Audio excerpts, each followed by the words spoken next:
చెప్పు boss. George, నువ్వు చెప్పినట్టే సచిన్ని స్మితాని చంపినట్టు వీడియోలు పంపించాను. నువ్వు చూసే ఉంటావు కదా. నెక్స్ట్ ఎవరు? సంధ్యానే కదా. పనైపోతుంది. సంధ్య నేను చేయాల్సిన అవసరం లేదు. ఎందుకో?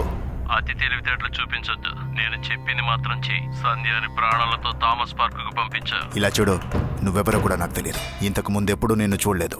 ఏదో డబ్బులు ఇచ్చావు, నాకు కూడా డబ్బులు అవసరమని ఈ పని చేశాను. నువ్వు చెప్పినట్టు మిగతా 25 లక్షలు ఇవ్వకపోతే నువ్వు చెప్పినట్టు చెయ్యనని గుర్తుపెట్టుకో. అర్థమైందా?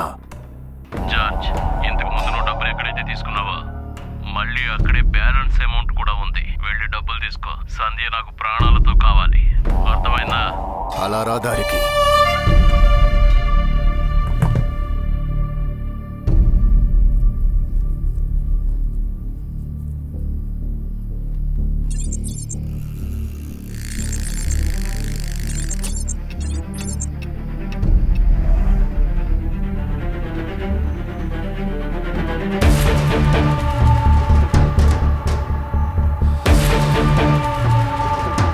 మిమ్మల్ని చంపడానికి తుపాకీయా?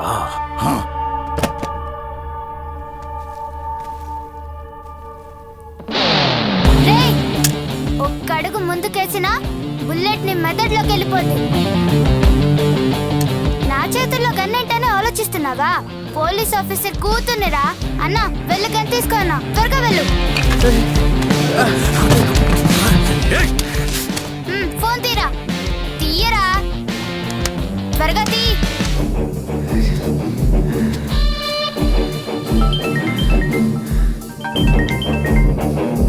హలో హలో అంకుల్, ఎక్కడున్నారు? నేను ఆఫీసులో ఉన్నానమ్మా. మీరెక్కడున్నారు?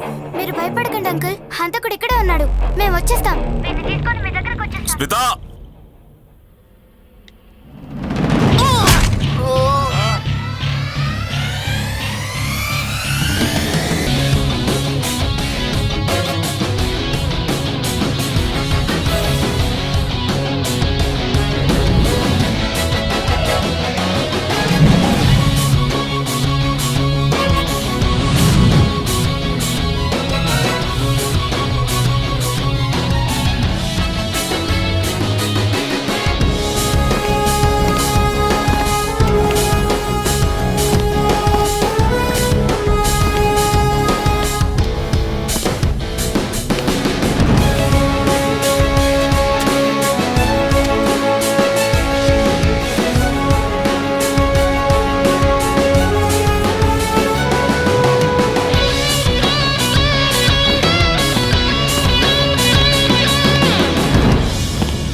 అంకుల్, మమ్మల్ని ఎలా చేశాడో చూడండి అంకుల్.